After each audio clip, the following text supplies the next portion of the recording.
This week's episode is sponsored by the Birmingham Hotel. You can now follow me on all my social media platforms to find out who my latest guest will be. And don't forget to click the subscribe button and the notifications button so you're notified for when my next podcast goes live. Like I said, I was more well off than all the other kids because what my dad did and what he was involved in, and he came to the UK first, and I think he was still doing what he was doing, selling drugs, getting into gang shit, and from there he was like using his money, I guess now growing older, use his money to send back to the gangs in Jamaica for drugs, arms, or what they was doing, He was still involved with the gang culture and with doing what he was doing, and didn't end up getting murdered. Like I said, when I was 13 years old, and then from there it's like you have to be like the man of the house, and I was like, time to grow up. He's no longer a kid no more, Then my manager phoned me like 3 weeks after. Is that the UFC just called they wanted to fight Nate Diaz in May, but this was the first fight, and I was like, Nate? He's like, yeah. I was like, okay, perfect, let's get it done. Does your mum watch your fights? Yeah. Did she watch them? She watched the last one, because what did she say? Oh mate, because the Jamaican women are she's strong, Jamaican, man. They're proper. She's like proper like Jamaican, she was watching it. So when I got rocked by Diaz, when I came back, I was like, Mom, what did you do? Like, what happened? She's like, I opened the window, I started screaming, help! I was like, Mom, you got it. So I started screaming, help, blah, blah, blah. So, my heart was in my throat.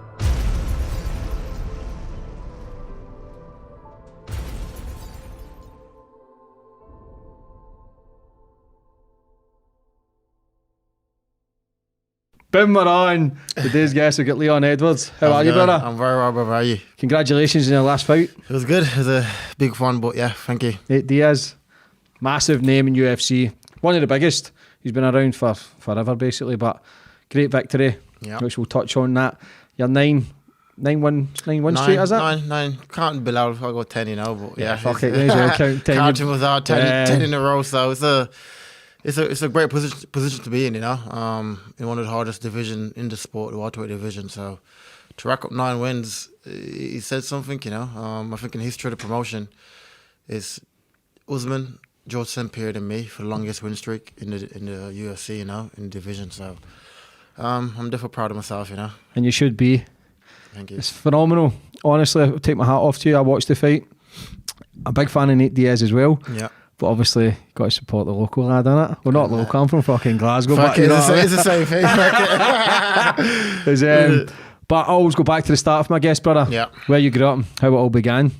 For me, I was born in Jamaica, in Kingston, Jamaica. Most of my childhood was based in Jamaica, Came to the UK when I was like 13 years old. But less than that, probably about 10 years old. Went to school here. Grew up here in Birmingham, like I said, and it was a wild childhood. Lost my dad when I was 13 years old. It's many different chapters to my life, so it all just depends. How I want to be told. What was school like in Jamaica? From what I remember, it was good. It was good, like in normal school. Obviously the environment that I was in Jamaica was poverty. You can call it poverty. I was brought up in a wooden house with a zinc roof, and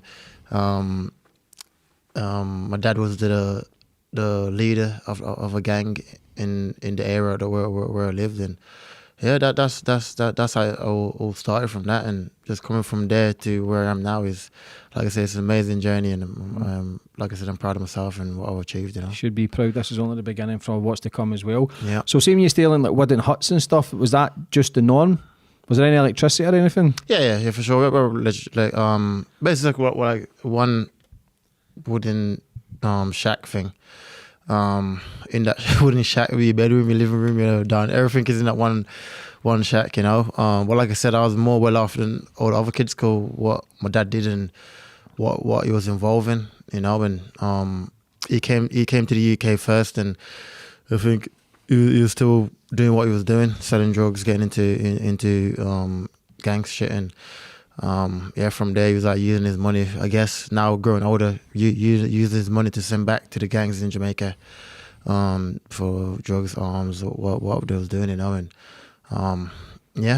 from there, like I said, I came to the UK. I think it brought me, my mum, and my brother to the UK for a better life, you know, to give us a better opportunity at life. Did he see that there was not much opportunities in Jamaica to then try and give you a better life here? Yeah, 100%. I believe that was his thinking, you know. I never ever got the chance to like sit down and talk to him and see what's the reason he did it. But now, me being a dad, I guess that was his reason. He realised it was a dangerous environment to have his kids in. And the UK was a better opportunity for you to get a better life for yourself and for your family, and that's what he did. And you also have to respect that, you know, to be a man and to came to the UK, not forget about his family back in Jamaica, and still think about them and brought them to the UK for a better life. Yeah, you have to respect that, you know. Yeah. Did you know the gang culture then that your dad was involved in at a young age, or were you oblivious to it? Nah, I knew exactly who he was, you know, in the area, because everyone knew who he was, you know. So as a kid, it's like, is that cool? But it's like, your dad is the main man in the area. It's like you got more privilege than other kids, you know, in the shit you can do and can't do, and what you get for gifts and shit. And I was getting like remote control cars and bikes, and in like, where I'm from, it's like weird, you know, to get that as a kid. And I was getting all that I had like a PS1 and everything, you know. So like I said, he made the sacrifices. He did what he needed to do with the opportunities that he had, and he did the best he could, you know. So when you come here at 13, how did your dad still end up active from Jamaica to, was it Birmingham? London, yeah, Croydon. So how did they end up active then? What do you mean? Just from like still gang culture? Yeah, it was still involved. Was involved with Yardies? Was it Yardies? Yeah. He was still involved with the gang culture and with doing what he was doing, and didn't end up getting murdered. Like I said, when I was 13 years old, and then from there it's like you have to be like the man of the house, and I was like, time to grow up. You're no longer a kid no more, you know. And so yeah, like I said, I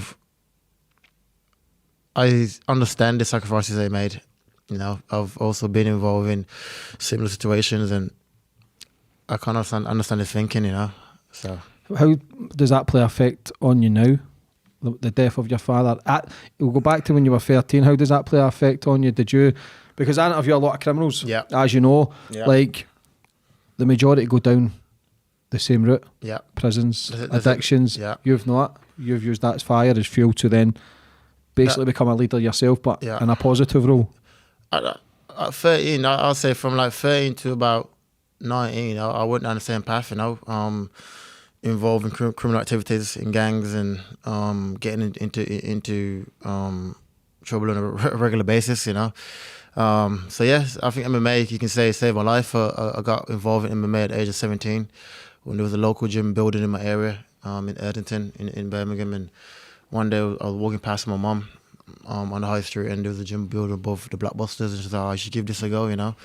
But I know the reason why she was saying it is to keep me away from my friends, you know. I was like, so yeah, cool, I'll do it. Cause I was always good at fighting, you know, and I was like, okay, cool, I'll give it a go. And I literally fell in love with it, you know. I think MMA was like the father figure that was missing, you know, the discipline, the hard work, and what you learn through MMA, not just the fighting, you know. And I think that's what attracted me more to it, the positive reinforcements I was getting from the coaches, from the teammates, saying, "Oh, you're good. You can do this. If you put your mind to it, you can achieve it." You know, you never had that growing up. I never had that growing up. You know, it's always just about.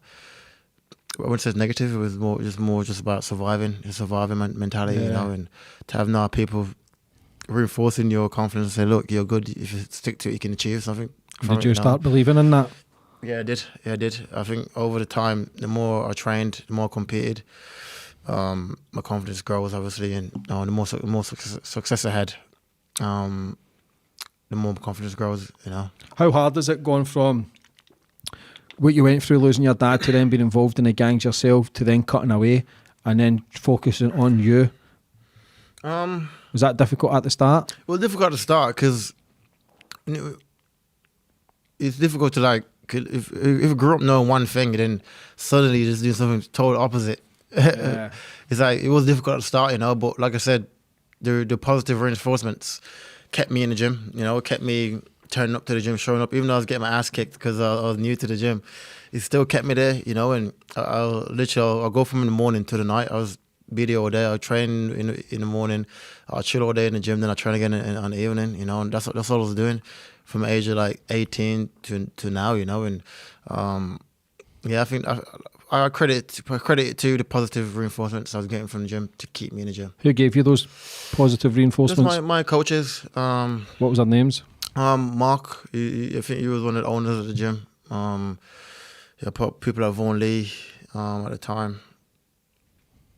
Silk. There's a few people at the time that was reinforcing this in my brain. Confidence, belief in yourself, and just a different way of life. This is not the only way there is to achieve greatness in life. And I think growing up, that's all I thought. I want to be a gangster like my dad, and this is the way to get respect. This is the way to. But it's not, And the more I dive into MMA, the more I dive into like the mental part of it, my world open up. The more I travel.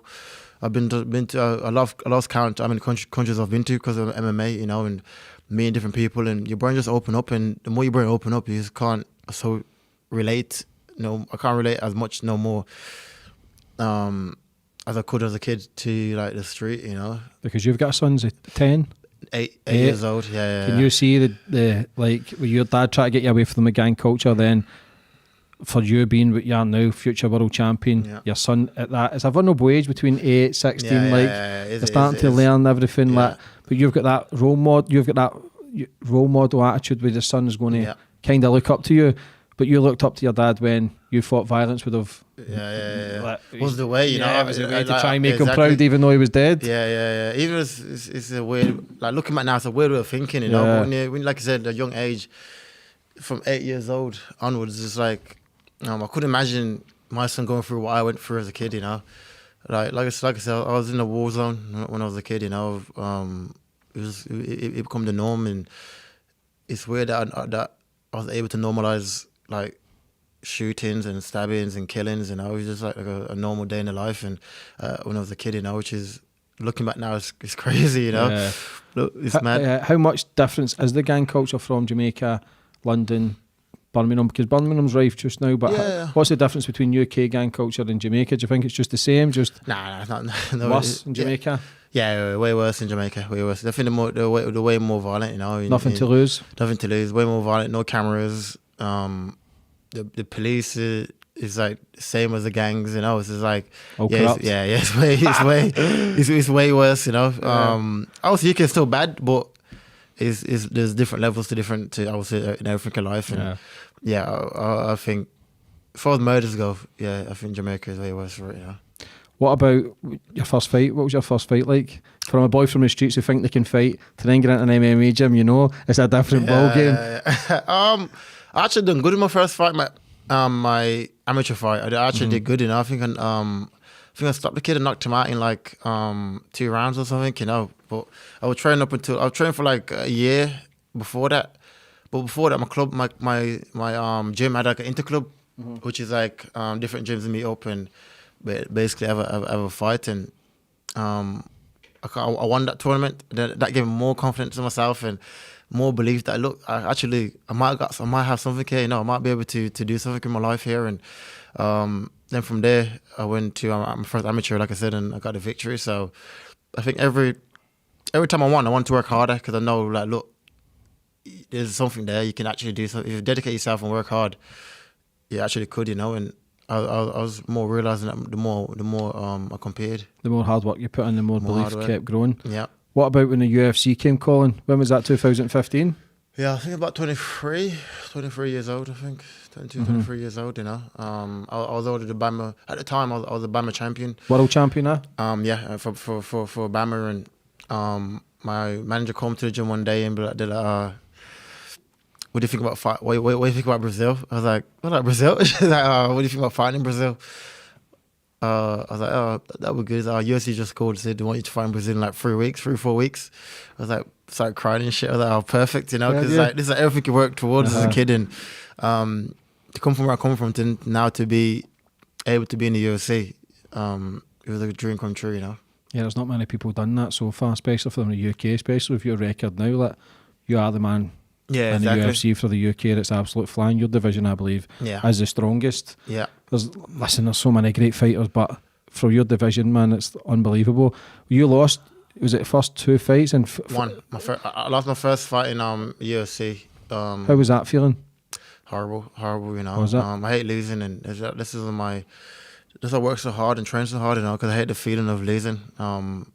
But I think now I've turned it all into lessons, and now I understand why I lost, and I study why I lost, and I try to get better, you know, and that's what I do. And I've like I said, now in a 10-fight win streak, and every time I lost, I always come out better, you know. Even though it hurts, but I think sometimes it's needed, you know. Yeah, it's painful. Yeah. So then you went on, you won 2, and then did you lose to Usman?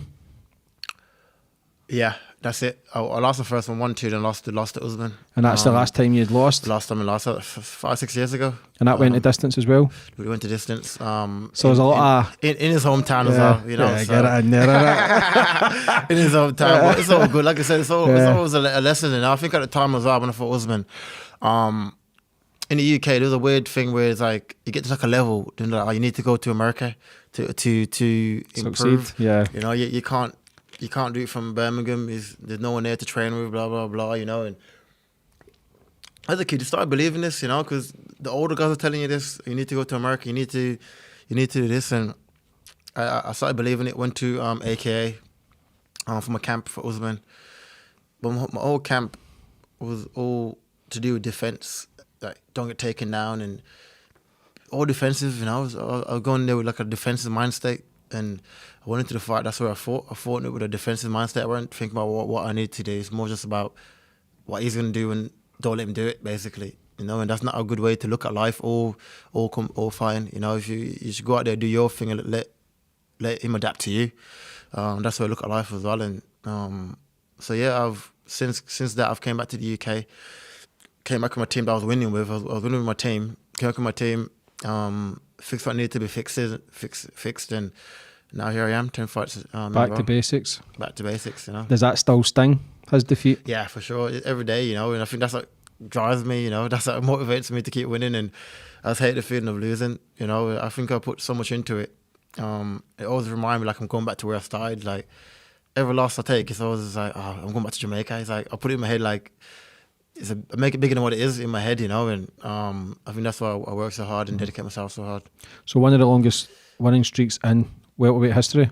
Yeah. So how do you end up losing the first 2 and 4 fights and thinking, was there ever a stage that you were going through and you thought, fuck this, like, maybe I'm not as good as I think, or did you use the negativity and the losses as tools to then kick on and go on a great winning streak? I used it all to motivate me, you know. I used my upbringing, my everything to motivate me to be better, you know. And that's just mentality. I always think is way worse I couldn't be doing, you know. Like, you're getting paid to do what you love doing. You enjoy doing it. Why now like shy away from it, you know? And I think that's just a way I look at it, really. Just every loss I take is always just about learning from it and growing from it. Obviously, it's hard at the time when you're going through it, but you come to like of the end of it, it's a great thing, you know. Yeah, especially growing up in the tough streets of Jamaica. So if you have a loss, you're probably thinking it's fuck all compared to what people have to go through where you grew up. Yeah, the killings exactly. and murders and robberies. So it's basically, I'm fighting in the UFC, I'm making some money, I'm making my family proud, you know what I mean? Exactly. Which is a good thing. It still hurts though, the last one. It still hurts, but yeah. If you put it in that sense, then... It's not as big as... Yeah, exactly. You know, I get to do this, I enjoy doing it, you know, and there's many people that's been chasing the same dream that I'm doing, and why waste the opportunity, you know? And that's what I look at, like, now I work so hard to get here. Why waste it? You know, why not dedicate yourself to it? Why not train hard? You know, and that's I never understand athletes that they work all their childhood to get to like a point in their career, and they start like slacking off and partying and drinking and like, what's the point? Why work so hard just to get here and then throw it all away? Yeah. And that's just where I look at it, Got to go for it all. Yeah, you got to go for it all. I'm one of these personalities, either all or nothing, Yeah, so exactly. I want it all, and I'm going to have it all, Did you believe you deserved to be in the UFC at the start, or was there a certain match or certain fight you realised, okay, I'm here and I deserve to be here? I always believed that I will get there, Even though people tell me when I was young, oh, you're the 7 billion people on the planet, what's the possibility of getting to the UFC? I've heard that time and time again, like naysayers. You need to get like a plan B, get like a job in. I was like, nah, I never job in my life, I always... Well, I have no money, but I always dedicate myself to this one thing. I thought, I don't need no plan B, I truly believe that I would have made it, and now here I am, So all the naysayers... Because you beat all the superstars of the game, like Cerrone and that as well. How was that? Because you were young, 26, 20, like we got against... When I first fought Daniel Cerrone, this was my biggest fight at the time, My first headline, I think, in the UFC. It was in Singapore as well, halfway across the world. So it was a surreal moment, But I was at the time, I couldn't put it in my head as a surreal moment. It's more just about there's one person in front of me to stopping me from achieving my dream, and that's all I look at it the same way for all fighters. It's just you and me, and all the hype around you, all the media, everything. It doesn't matter. It's about me and you, and that's just the way I look at it. I don't think it can put like, this great guy's been around for a long time, and it will affect your fighting, it will affect the way you think of him, and I'll see him as a normal person and go out and compete. How do you go into a fight? How'd I go into it? Yeah, how did you plan it? And before that, just before you're just about to start, because you seem quite a humble guy. You see other fighters that try and push buttons and kind of rile people up. That looks as if it consumes energy, but you're very calm. Is that your game plan? Yeah, just stay calm, stay relaxed, and I think, like I said, once you believe in yourself, let the fighting do the talking. Let the fighting do the talking, I truly believe I am number one in the world, I've been saying it for a long time, and I know when I was younger, people were like, nah, you're not, blah, blah, you won't make it to the top 10 in the UFC, and, I've heard all this my whole career, but I really believe I'm number one. I truly believe it, and I keep proving time and time again, I know they don't want to keep doubting me and don't want to give me the respect of it, but what more can I do? I'm long as I go out there and win.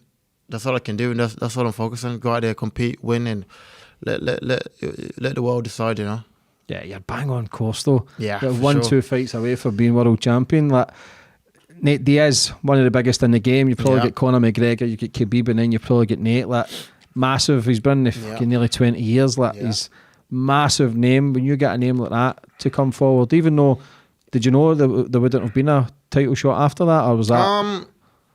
Not at the time. I didn't, because I fought in March. I fought Bilal Muhammad in March. Yeah. So I was like sitting around the house, and my manager phoned me like 3 weeks after. He's like, the UFC just called. They wanted to fight Nate Diaz in May, but this was the first fight, and I was like, Nate. He's like, yeah. I was like, okay, perfect, let's get it done.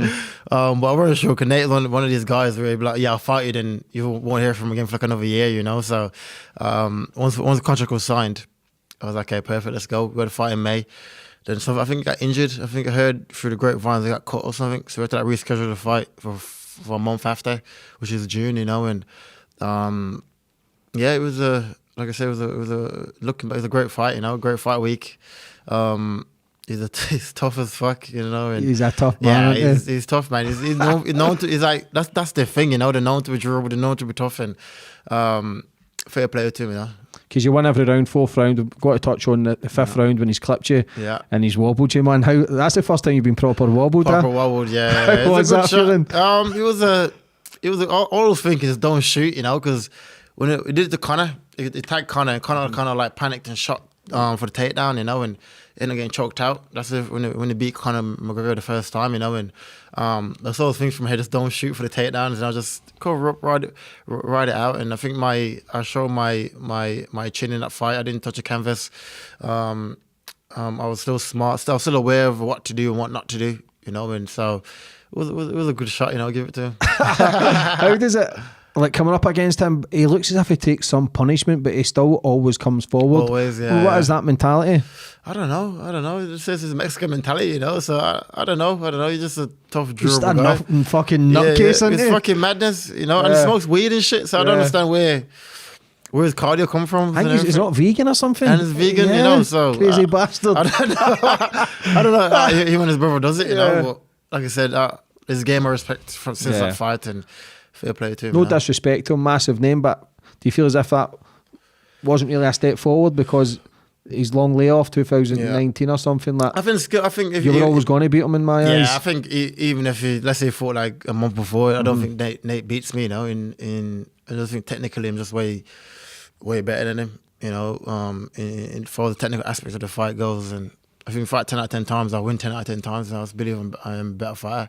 He's the biggest name, but I don't think he's the most skilled opponent I've fought, you know. Yeah, but for a business side, like beating guys like that just gets your name global. All his names are perfect. I want all his names, and like I said, he's a huge name in the sport. You put him up there with like him, Conor, like I said before, Khabib, Masvidal probably. All these guys, man. There was a mutual respect there between both of you. Wasn't really many. Nah. It was cool, man. It was cool. I thought it'd be more like heated. Yeah, like heated, and he didn't say not much fight week, you know. He's a chill guy and just smoked his weed and chilled, you know. I was like, cool. How frustrating it is you, because I know you've had 4 or 5 cancellations. Because if not, you could probably sit in here world champion just now. Yeah, for sure. How's that when you're ready for a fight and people are pulling out? I went for like a mad frustrating year and a half, you know. I went from leaving 2019, having a great year in 2019, to 2020 being like, I was like, this is my year when we're world champion. Had everything scheduled in to when I'm going to fight, for the belt, everything, you know. And I was headlining 02 with Tyron Woodley. On the Sunday before the fight, the corona hit. It was like, called the fight off. I was like, fuck. It was like sold out in like 2 minutes, and it was like one of like my homecoming. And I was looking forward to like going out there and performing, because the year before that, when Darren Till was headlining, I was like, I want to do it, you know. And then corona hit, and it's like since that, it's been like all the way downhill. I got matched up like 4 times with Hamzat. I got pulled out twice, I think 2-3 times, and it was a wild year. And I was like sitting on the sidelines when you're fit, healthy, young, and just can't compete, you know. How disheartening is that? Because after the Woodley fight, there'd not been a world title fight after that. You were close to a world title fight. For me, yeah. After Woodley fight, I would have got a guaranteed world title shot next, you know. So to go from that to like now, still one fight away, but to go from that to you have to like restart your journey again and get back active again after a year and a half. It's a long time off in anyone that's a professional athlete career, you know, in football, anything. But I kind of use that time. At the start it was like frustrating and annoying, but I use that time to just do refix my brain and just think, you know what, instead of like sitting around and bitching in the morning and moping about, use the time to get better. Use the time to improve yourself. Use the time to get better skilled physically and mentally, and that's what I did, you know. And I've proved that since coming back competing, I've improved leaps and bounds, you know. And so yeah, I think that looking back now, the time was a blessing to have off, you know, because rare that athlete going into his prime get like a solid year and a half off just to train, just to concentrate on training and improving and getting better, you know. And as before, when you're in training camp, you're not really improving. You're kind of training for one person, you know. You're mimicking the game for this one guy, but when you're free to train and do what you want, you can learn stuff and see what works for you, what don't work for you, and go from there, you know. Yeah. How was it fighting without any fans in March? Was it March you were fighting? March in Vegas. Mm-hmm.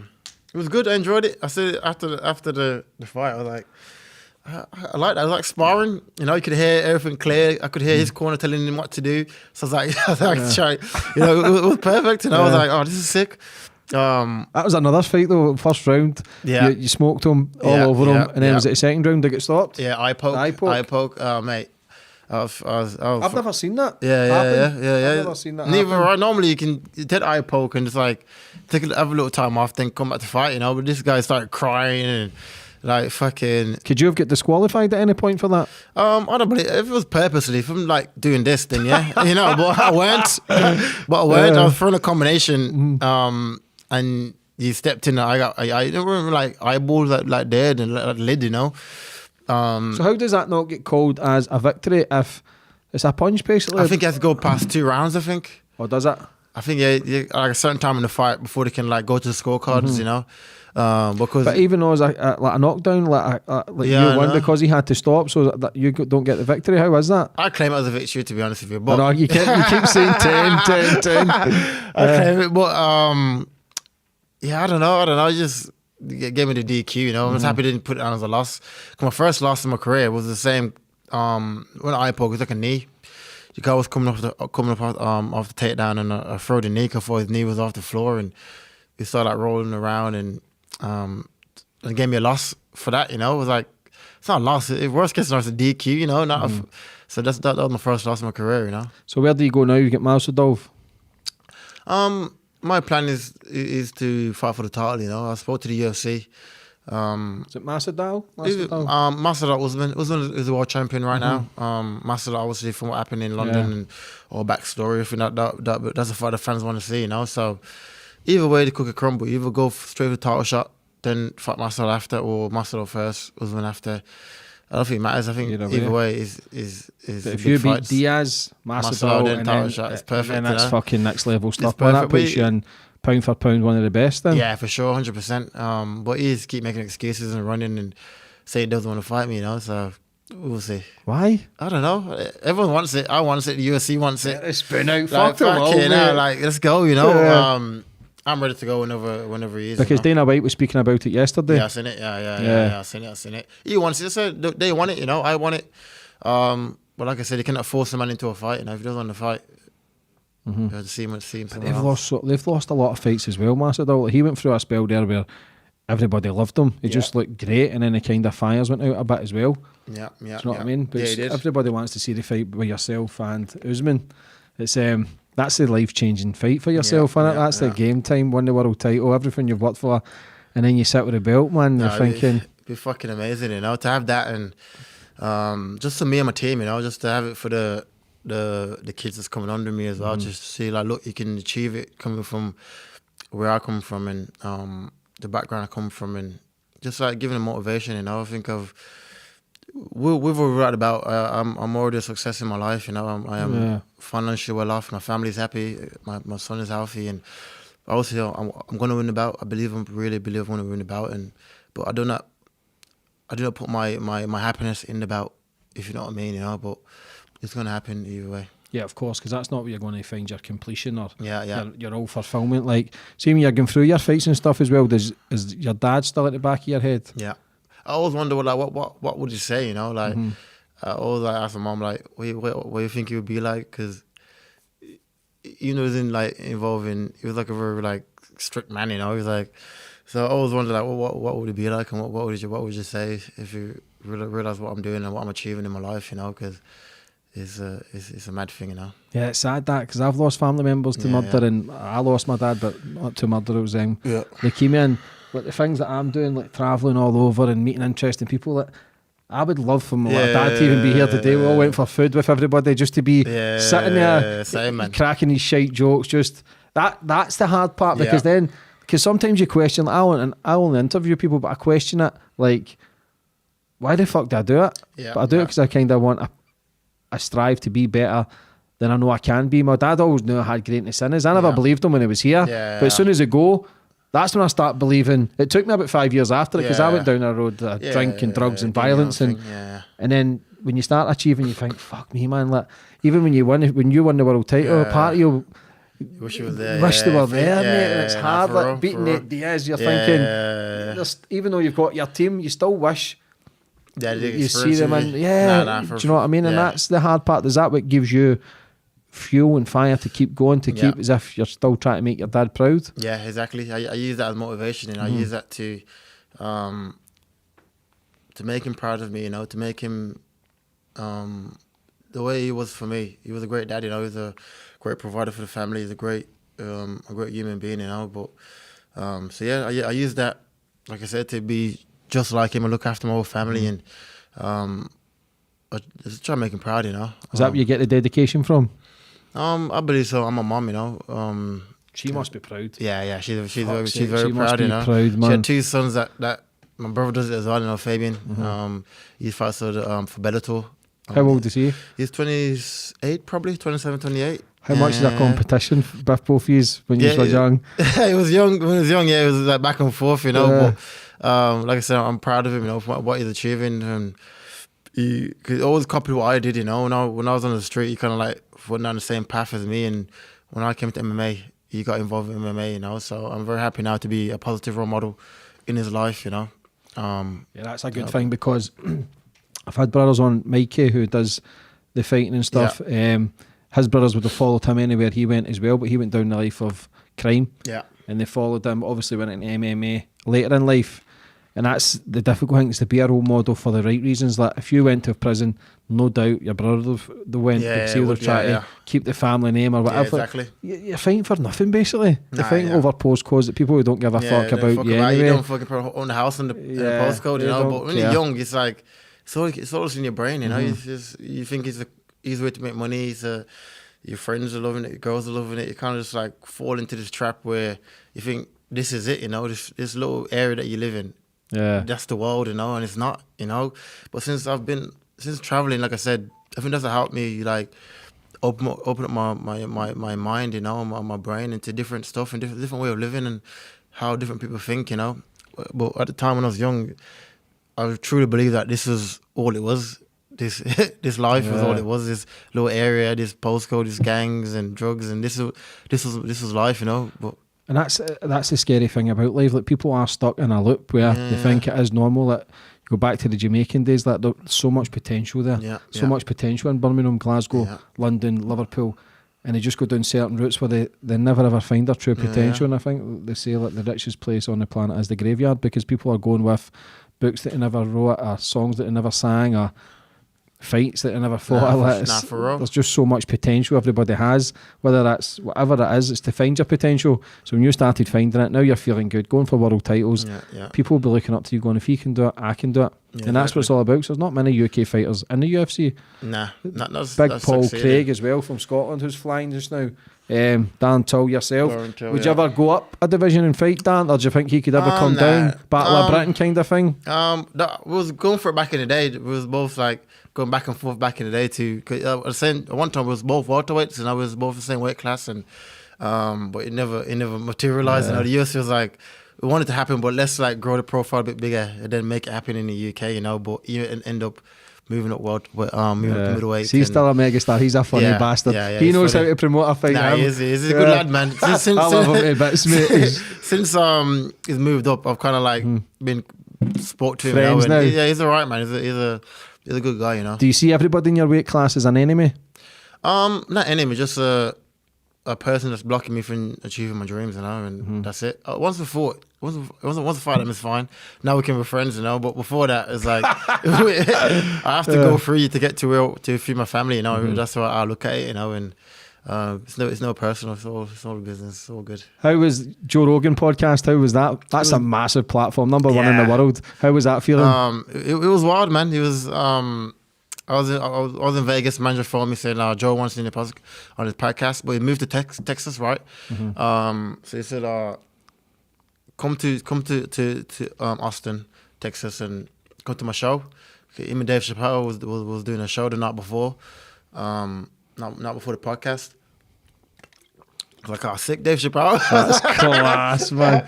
I was like, oh shit, greatest comedian all time, mate, mad. I was like, oh yeah, sick, Dave Chappelle. So I went to comedy show. It was a great comedy show. Then then he messaged me saying, come backstage. Dave wants to meet you.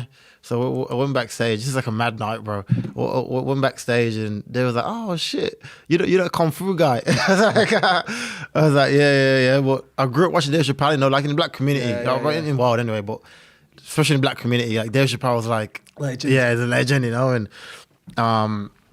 so yeah, it was a wild night. We ended up just partying all night, and then I had the podcast in the morning, But like I said, to do stuff like this, like Joe Rogan, meet Dave Chappelle, and to go back and tell the guys where I grew up, or the kids in the gym, what I've done. This is all just motivation for them, to like look what he's doing. Like I want to do that as well, even better. I want to do better than him, And this is what I want, So it's a mad life and a mad 360 to life. Does that feel so real? Like, because of the guests, like even speaking to yourself, I watch you fighting in the UFC. I'm a big UFC fan, and then it doesn't feel like it becomes work, but it doesn't seem real. Yeah, like, it's you mad. can feel a little fucking bubble. Yeah, for sure. I'm just scared in case someone pops the bubble. No. It's like, and you're thinking, Bro, fuck, I I'm went the back same. out in Glasgow and I'm doing fuck all. Yeah, Like, I'm the same. That's what works so hard, you know. It's like so surreal moment. Even that night, yeah, it was going to after party. It was like me in the car. Joe Rogan's driving the car. Dave Chappelle in the front seat. I'm behind Dave Chappelle. Then my manager. I was like, what the fuck? It's like, how much Dave Chappelle, Joe Rogan driving to like after party right now? You know, it was like a surreal moment. You know, were they two puffing like fuck? Yeah. Because I think it's legal there anyway. Yeah, it's legal. Yeah, they love their Especially weed, in man. Vegas and Yeah, stuff like that. were they stoned out their box? Yeah, the good lads though, man. It's humble, you know. You think they'll be like big headed, but they're not. They're all like good lads, you know. I think that's what I've taken away from them. Like, look, you can still be a good person. I met guys before, like the celebrities and just like dickheads, you know, like the rude and they think they're big, you know. But like, especially Dave, anyway, he was like humble as fuck, you know. He's a fucking global superstar. Yeah, I know, it's mad. So is Rogan, Joe Rogan, so is yeah, massive as so well. Joe, you know. So you're sitting in the back seat thinking, what the fuck? Yeah, I think I said to the manager, what the fuck? Like, how many? He's driving like a Tesla. He's like driving. Joe's driving his Tesla. Chappelle in the front seat and shit. I was like, mate, this is a mad night. It's a random night, you know. Was it cracking jokes, Chappelle, or was it just there's cracking jokes in the car and just like a normal guy, you know. I was like, fuck, that's mad. It's sick. How was that? Because what time was the podcast at? 1? About 1 o'clock. I got in about let's say about 4 or 5 o'clock. You fucked? I was fucked. I was like, oh shit, I got to do the podcast in the morning. So I got to Joe Rogan. I was like having like fucking Red Bulls and coffees and just trying to stay up, you know. But it was a good podcast. Yeah, that's a great fucking thing, man. Like, that's next level. That's bigger than TV. Yeah, for sure. He's like one of the biggest podcasts in the world. Oh, he is the biggest. Even his fucking studio. His studio is fucking amazing, you know. I think he got like a new one. I thought it was the one that he had before. We can like had like a gym in there and shit. I was like, oh, let's train. He's like, oh, no, I love my other studio, you know. But yeah, even his studio is like because he can scrap. Yeah, he can scrap as well, can't he? Yeah, he's good. He's like, he was showing me like sidekicks and shit and shit. He did taekwondo, I think he did for like years. And yeah, he's a good guy, man. What does your friends and that say? Is there any? You got any jealousy towards what you're doing? No, not from my friends anyway. I get it from like random people, not from my friends, you know. But this is the thing. All my friends now are doing great things, you know. They all got like businesses and stuff that they're doing, you know. So when I started doing MMA, I think that kind of like helped my friends. They want to do great as well, you know. So they started like, I got like a care company. One got like a care company for like old people. One got like a building company that would do like kitchens and bathrooms and other stuff, you know. So all my friends are all succeeding in their own way and in what they're doing, you know. Yeah, strong network is important for having good company and people who believe in you instead of the naysayers. Like, can you imagine surrounded by somebody every day telling you can't do something? Mate, I had it when I was young, especially when you're young. That's like when you're young and you have like an older guy telling you like, look, there's like 7 billion people on the planet and everyone chasing this one dream. The possibility of you achieving it is low. This told me, you know. I was like, I thought, it's gonna work, you know. Like I really believed that it's gonna work in my heart, you know. And I just work towards it and blocked everything out. Just work towards, just show up at the gym and put everything I could control. I did it, you know, and that was it. Does your mum watch your fights? Yeah. Did she watch them? She watched the last one, you know, because what did she say? Oh mate, she's the Jamaican women are she's strong, Jamaican. man. They're proper. She's like proper like Jamaican, you know. She was watching it. So when I got rocked by Diaz, when I came back, I was like, Mom, what did you do? Like, what happened? She's like, I opened the window, I started screaming, help! I was like, Mom, you got it. So I started screaming, help, blah, blah, blah. I was like, my heart was in my throat and stuff, you know. But you gotta imagine, so it was crazy watching his son fight, you know. He'd been mad. Yeah. But like I got a kid now that's like, he's 8 years old and he does jiu-jitsu and kickboxing, you know. And I couldn't imagine him fighting, you know. Does he watch your fights as well? How does that then, to ingrain that, to be a winner, to be potential future UFC world champion, like for such a young age, because you're a late starter as well, 17, 18. 17, 18, yeah. Like, it's late. Yeah, very late for martial arts. Yeah, for people late, starting at 11, 12. Yeah. So that's like, for example, football. Let's say start football at 18 years old and now you're in the Prem, like, it's like... Doesn't work. It don't work, you know? So, I put it down to like obviously my hard work, my natural gift and God, you know, and I'm a high believer in God and a path, you know. So yeah, I think for my son, he's proud of me, you know. He tells me all the time, and like all his teachers know me and everything, and he's always telling me like what the kids say in his school, and so yeah, that's what makes me proud and makes me work hard, you know. That's the thing that like we spoke about. You don't want the bubble to burst, because once it's gone, it's gone. Yeah. Can you enjoy the journey though, for what you've achieved, what you're coming through? Because everything seems to go fast, doesn't it? Yeah, See, when you're yeah. doing well and you're meeting amazing people, you don't seem to take it, and it's when you go home, you're lying in your bed, you think, fuck, what did just happen Yeah, there? it's mad. Yeah, the same as like Joe Rogan experience is the same thing, you know. Like, cause you're in the moment, you're not really thinking, it's Joe Rogan, Dave Chappelle. When you get back to your house, you're telling your friends. They're like, no, you didn't, Dave Chappelle. I was like, bro, look at the picture. Like, I was with him in the car and that. But they don't believe me, you know. But it's a mad life, and like I said, I work hard and put a lot of time into it to make it work and to achieve my dreams. And I think as long as you put the work in, your bubble should keep growing, you know. Yeah, because you're a good guy. You do a lot of knife crime stuff in Birmingham as well. Yeah. Let's touch on that.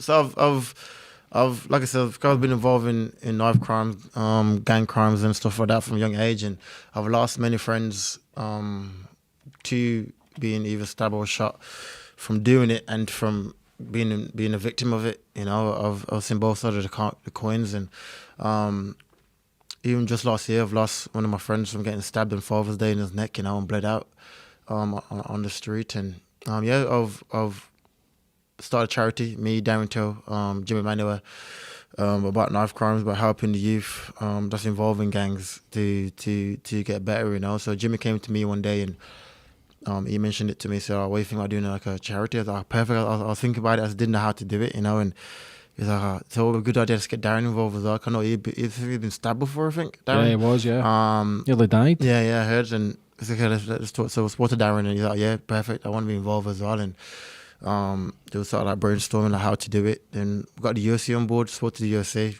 about it. They was on board straight away, and now it's basically done now. They're funding it. So the aim of the charity is to partner up with the police as well, and a charity called Legacy. They've got a few different locations around the UK, one in London, one in Liverpool, and there's one in Birmingham, you know, and we're basically mentoring the kids and just like talking to them, training them.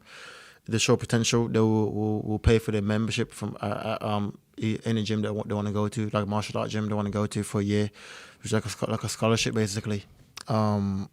And yeah, that's the aim, really, just trying to give back, you know, and trying to the kids that grew up how we grew up, show them a different way of a different life. Yeah, you know? that's an amazing thing, mate. Like, that's what it's all about. Yeah. Like, even though you won titles, your son's proud, your mum's proud. Like, trying to give back is where you find a bit of balance, and you find, okay, I'm really doing. Dan Till's, like I say, he's a fucking legend, funny bastard. I'm good friends with Dan now. Like, he's a good lad. He's just a funny bastard. Like, he's got the watches out. He's got his fingers in every pie. He's just a kid from Liverpool doing his thing. You just know. Yeah, you have to respect it. You know, I know a lot of people hate on him and just haters and stuff, but you have to respect it. You know, I anybody that works hard to get to where they want to get to and achieve it. You know, I never hate on it.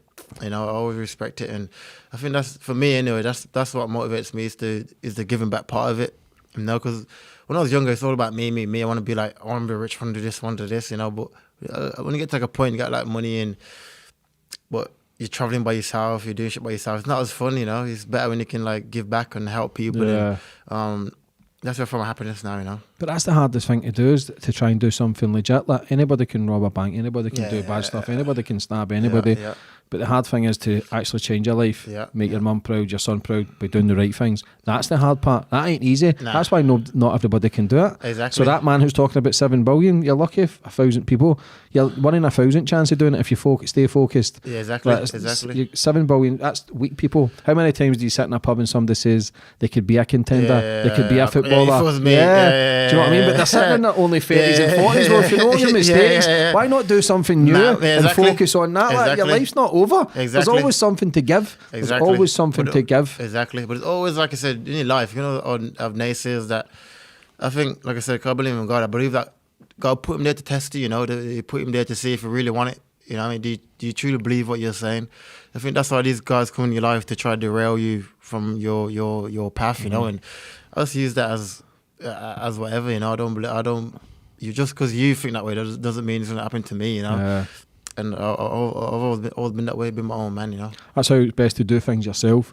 Because if you tell someone your dreams and ambitions, they've not got the same focus or vision, so they speak you out of it. Yeah, They'll eventually. Because they can't see it. Yeah, you know, they can't see what you're saying. So you're telling them, let's say I'm gonna open a business, but they're gonna tell you all the negative reason why you can't open a business. So saying, if you try this and do this and to help you with it, which is it's the way the world is, you know. I think that's why you gotta be solid mentally and stay focused on what you want to do, put a plan towards it and just achieve it. Everything's about risk. That's it. Somebody's got to be world champion. Somebody's got to be the biggest podcast on the planet. Somebody has to be. Why not me? Why not you? You know, we're on path. Why not? Fuck them all, mate. Fuck them all. Why not, man? It's gonna happen, you know. And like I said, I can tell from the way you work that you're serious about your thing, and so am I, you know. And why can't we be, let's say, for example, next Joe Rogan and next world champion? It would happen, you know. Exactly, man. Why not? You've got to believe. Like, I just want a bit of freedom.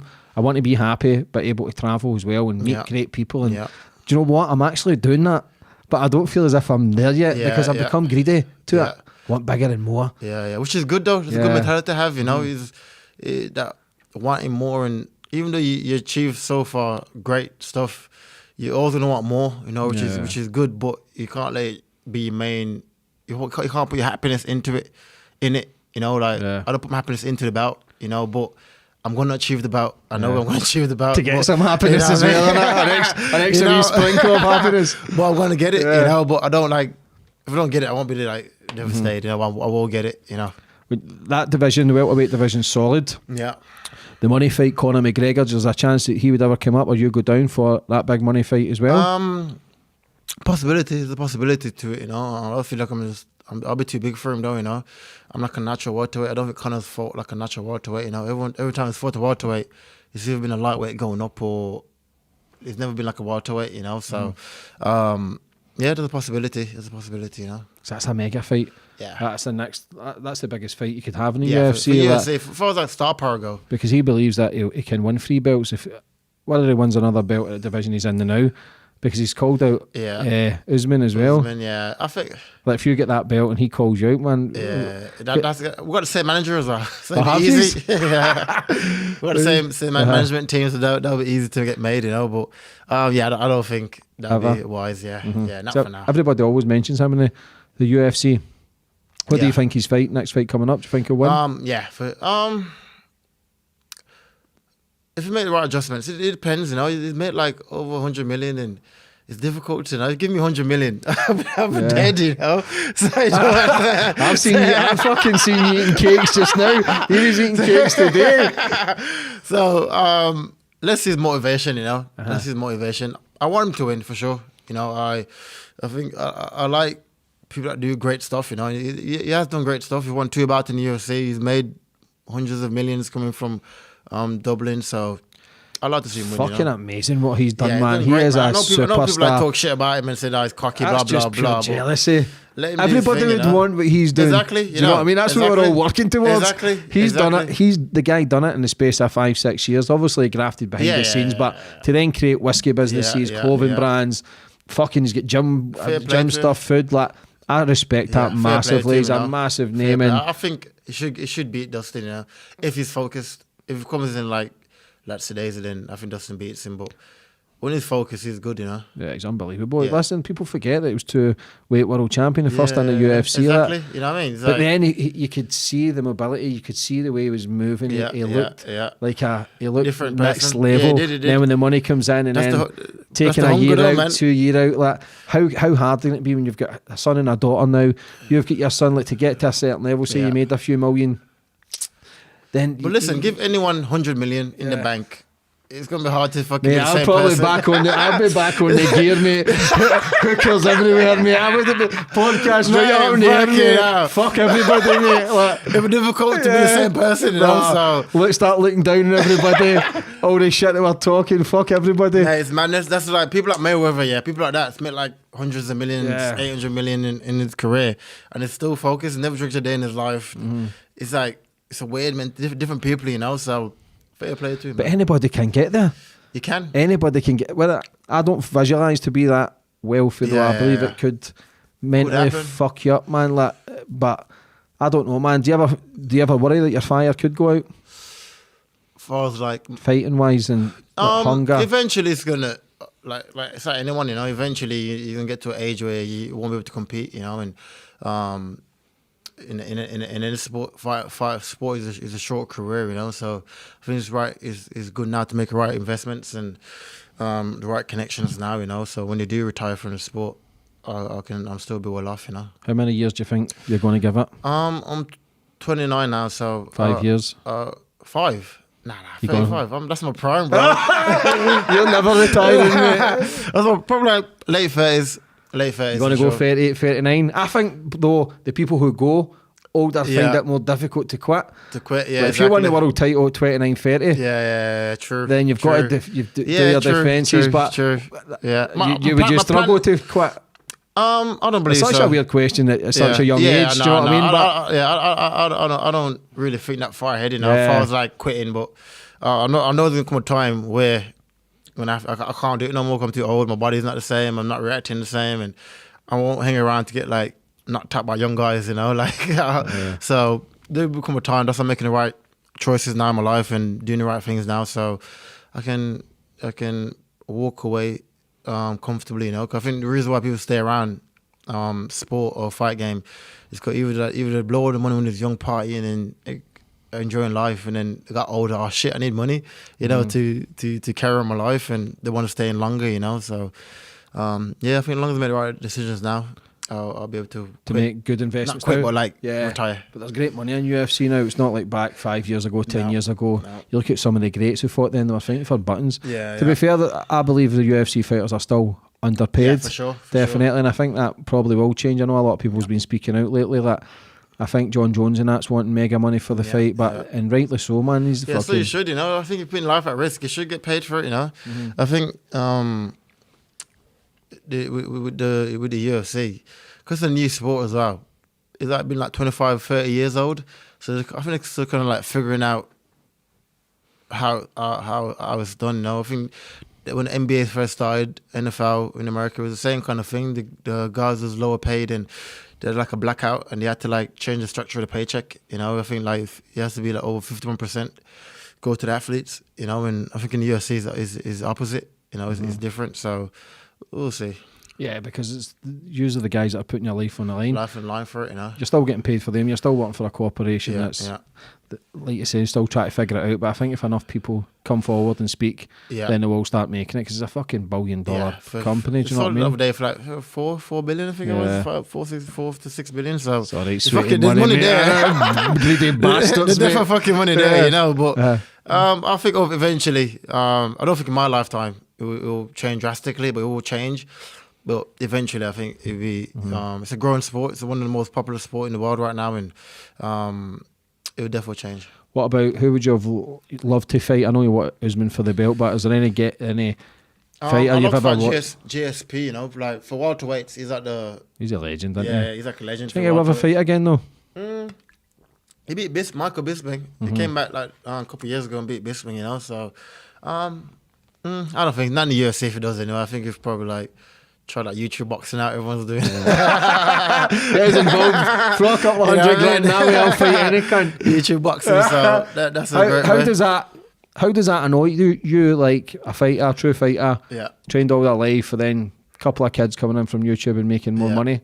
It doesn't bother me one bit. Like I said, I don't watch another man pocket, you know. Like, fair play to them if they want to come in and they can get money to box. It doesn't bother me. I don't know why people hate on people that do good, you know. I don't care. You do your thing and I'll do my thing, you know. Yeah, see, I'm the same. I see it as opportunities. Yeah, I think it's bringing more eyes as well to boxing, I think, you know. I think boxing's kind of dying out a little bit. But I think people are now starting to say it's becoming a laughing stock, because there's so many of these fights now, and it's been getting boring. Like, I want to see Joshua and Fury fight, like the big fights. It's difficult. I just don't feel as if they get made as fast as the UFC. You've got one belt, the best fight the best. I think that's what's killing boxing, you know. The one division is like 6 different bouts. So you don't know who the champion is. You don't know. It's difficult to understand, you know. Which is UFC, like I said, there's only one belt, so you know exactly who the champion is. You know the route, there's a ranking system, so you know who should go next, and so it's a. I think it's a new sport, but it's all the kids now that I know is going into MMA. You know, like back in the day when I was young, all the kids are going to like boxing, football, and different stuff. You know, so I think for MMA, the next like 20, 30 years, it's gonna be a huge sport. You know? Where do you go from here, brother? What's the plans for the future? Obviously, world title fight, hopefully this year, starting next year. But what's the plans? Where do you go? Is it just... Right now, for my goals, my career-wise, my plan is to be a world champion by end of this year, early next year, you know. By March, I'll be a world champion. And then from there, I want to be going on one of the greatest of all time to ever do it, you know. And just that's my goal. I was focused goal at a time. The first goal is to be world champion. Then I'll go from there and recalibrate and see what's next, you know. And like I said, make the right investments, my money, and just enjoy life with my family and my friends. Do you ever rest? Yeah, for sure.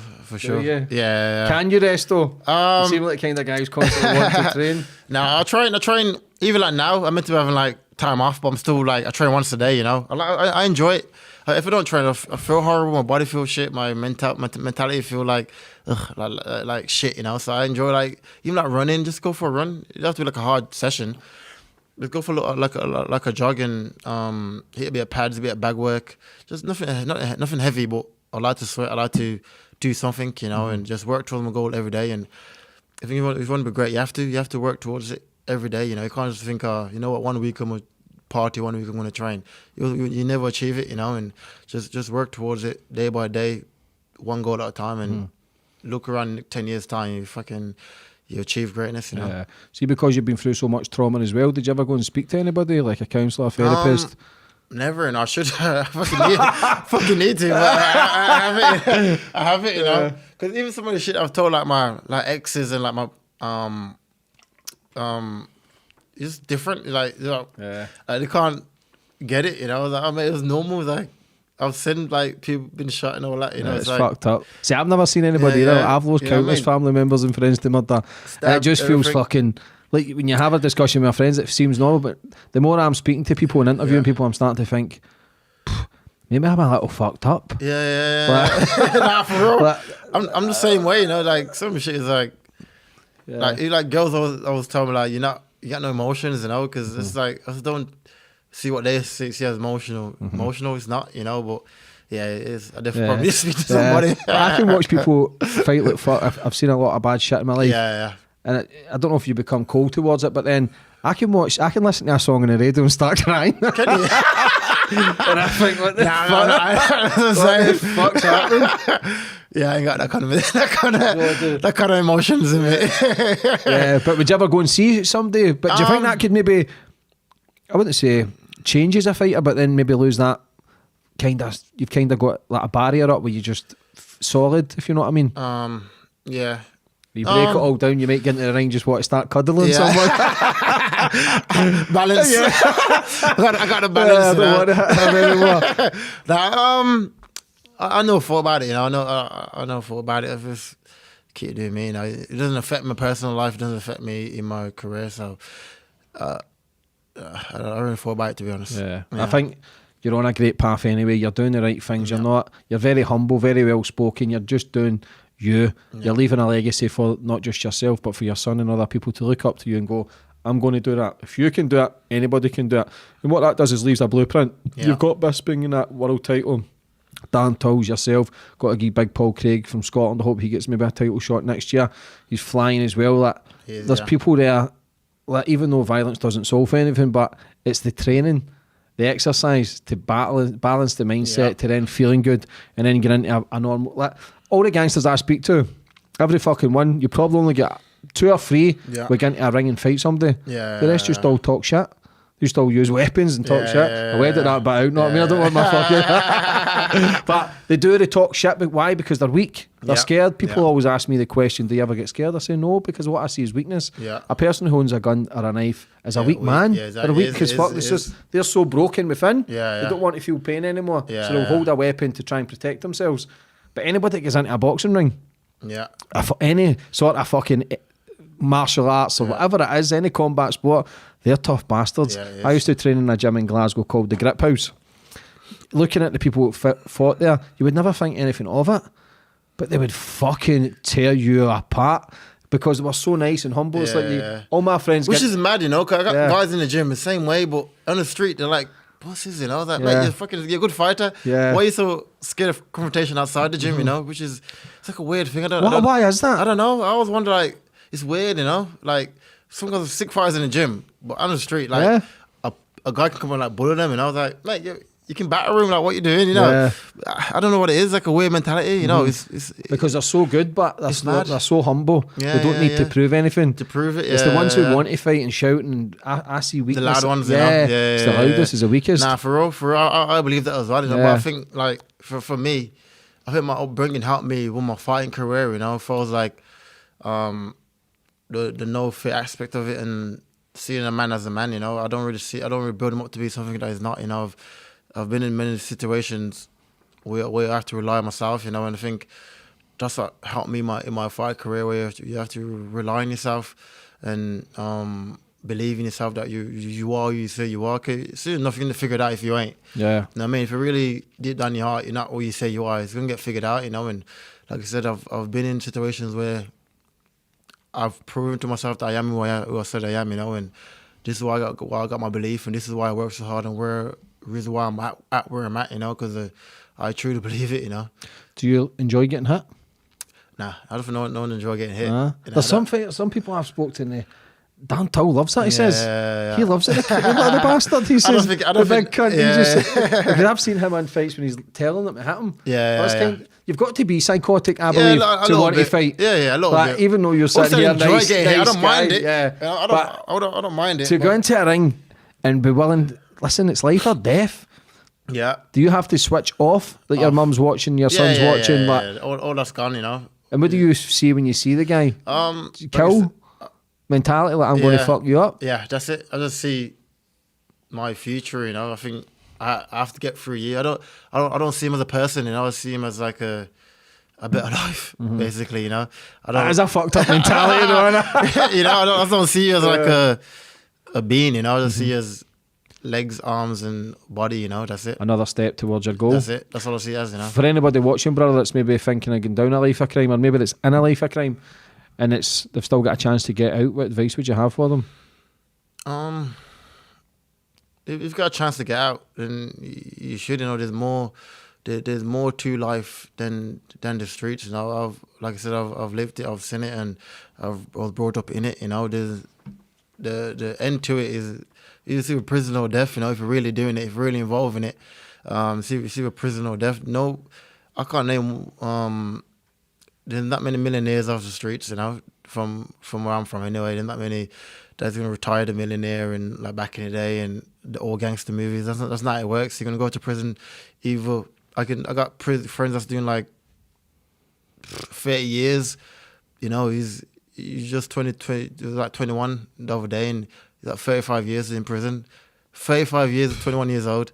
Like, mate, it's like it's a different life, you know. It's not what you think it is. And all your friends that you think that are gangsters, they're not. You know, when the pressure comes, and people start snitching and snaking you, and you go to prison, and your friend is having sex with your girlfriend, and it's a snake world, you know. And why would you want that? Why would you want to make your family proud and your mum proud and provide? That's a real gangster to me now. A guy that can fucking buy his mum a car and provide for his family and do what he wants to do, you know. So if you want to be a gangster, that's the gangster you should be, you know. They can go take your family on holiday and whenever you want, and one that works hard and a man with principles and morals, you know, and that's it. Yeah, that's a badass mentality, is to do something in your life and try and help out the people who's helped you when you had fuck all. That can be the difficult thing. Yeah. The real people that help you, like your family, not no friends that you think are your friends. Some of them ain't your friends, you know. I've been in a situation where I seen my friend snake my friend, you know. I was like, mate, I thought you were friends. Yeah, so there's no loyalty in that game. No loyalty at all. It's the difficult thing. You know? Because obviously you've got a great story. Yeah. World title this year, next year. Yeah. And you get potential book deals, documentaries, films. Like, I documentary, I always want to do it, man. Yeah. I'm trying to find like a camera crew now. I can like go back to Jamaica, show like Jamaica. My dad was buried in Jamaica as well, so I have to like go back to his grave and everything. Yeah, with your title. Yeah, my title, man. So it's gonna. Get that sorted. So that I believe it will happen now. Speaking to you, that everything's to do with vision, law of attraction, belief. You already told me you already believed you're number one. Yeah, that's all. You've already completed that. So when you eventually do win it, will feel normal. It'll feel fucking normal. And it does, like even that now when I'm just winning, it just feels. After it's finished, it's like, Do you feel underrated? Do you feel as if you're not getting the credit you deserve? Especially going on a 9-1 win streak. You say 10-1, but let's go for 10. But to go for a 10-1 win streak, do you feel as if you're not getting appreciated enough?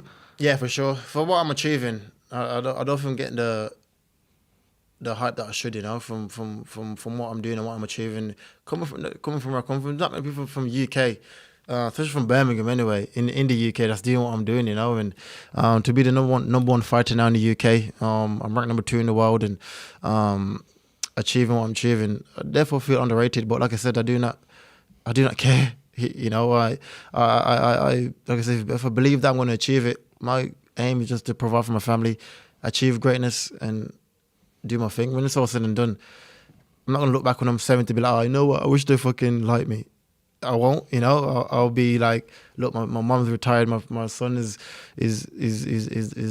nice and paid for, and I'm living good, That's all that matters to me, and that's why I look towards, That's the best way, because that's all outside noise anyway. Yeah, as irrelevant. Sometimes it's good to fly under the radar as well, because then when you eventually do become king of the fucking the world, then everybody then it's all kiss ass, it's all fake. Yeah, it's all fake. You can get sucked right into it. And it's easy as well to get sucked right in. All the limelight. All the girls, and if all the girls like you, if you call the girls like you, but they don't like you for who you are, But see, he's an object. I've seen men that's like they lose their life to the fame and the hype, but that's all bullshit. That's the fake. That's the fake end. But you've got your head screwed on. Sure. I think once you dedicate yourself, that will all come as out. Don't chase it though. Yeah. I'm not waking up every day chasing hype and all this. I'll just do my thing, and that will all come. If I control what I can control, everything else will come. And that's what I believe, and that's what I've been working out for my life. So keep doing it. How does it feel to be number one in the UK?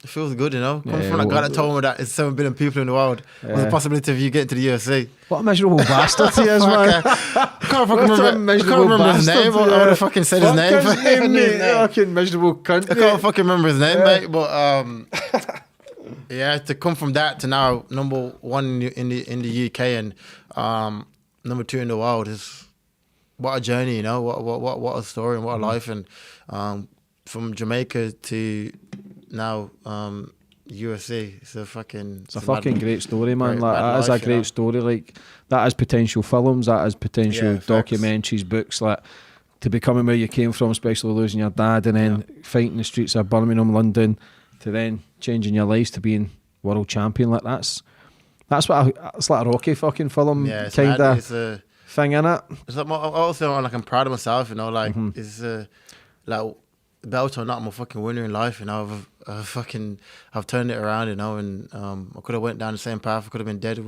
all 7 life in prison, Even like the other day, I spoke to one of my father's best, his right hand man, and he's doing life now in prison. He's been in there since I was 14 years old. He's been in prison, and I spoke to him the other day. I spoke to him for like 10 years, and for some reason, for my mum, because him and they're always close because they're young, and I was spoken to, told about my dad and stuff. And when you're 13 years old, you ain't got really a clue who your dad is. You kind of know, but you don't know. You know what I mean? So it's like a dream. Yeah, so I'm asking him questions about my dad and shit, which is weird. Now, I'm a big man now, but you still want to know, and you just say, "No, yo, you'd be proud of you and keep doing what you're doing," and that gave me even more motivation to want to do more, Yeah, that's what you need. Everything's about timing. You probably didn't want to ask those questions back then. Now you've succeeded. Yeah. You've become the man that you knew you could be. You've become the man that your dad probably knew you could be. Now, your dad was involved in life culture, but it doesn't mean you're a bad person. My uncles were involved in bad things, but I loved them to death. Yeah, exactly. I don't believe in wars, but my granddad fought in World War II. I still fucking loved him. He's obviously seen potential. Now, if your dad could have stayed in the gang culture in Jamaica, but you wouldn't be where you are now. No. You could have been dead, and your dad could have still been alive. Exactly. Imagine if they left us in Jamaica, You know, let's like when it came to the UK, he got remarried. You know, he got married to a woman in London, and still brought him from Jamaica to the UK. You know, most men that even now that I know, they'll fucking they'll get remarried and forget about like his kids in Jamaica and his ex-wife, you know, in Jamaica. I got new missus and new kids in London, you know. So I'm saying his morals and the way he thinks is what I think, you know. He's a family man. Family man, you know. No matter what, it's about your family, about your kids, and yeah. That's the best thing, brother. But I'm telling you what, mate, you're going to be world champion. I'm fucking buzzing for when you do it. So, yeah, it's going to happen. Because your next fight when you get, we'll go. Yeah. Abdullah. Yeah. We'll go, my brother. And next interview is hard about, will be right. Yeah, fucking right here, mate. You know, and that cunt who says about the 7 billion, mate, he's getting a picture right up here, that negative bastard, mate. But would you like to finish up on anything, brother? Nah, just thank you for the interview. To all my sponsors. Who's your sponsors?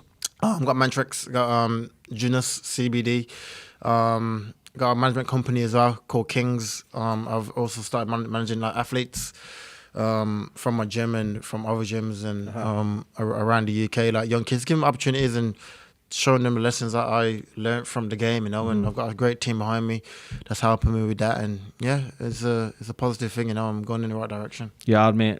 Future world champion, you're already believe it. But for coming on today, brother, and telling your story, listen, I'm genuinely backing you. I can't wait to see you win that belt. Good man. God I appreciate bless you, it. brother. Thank you.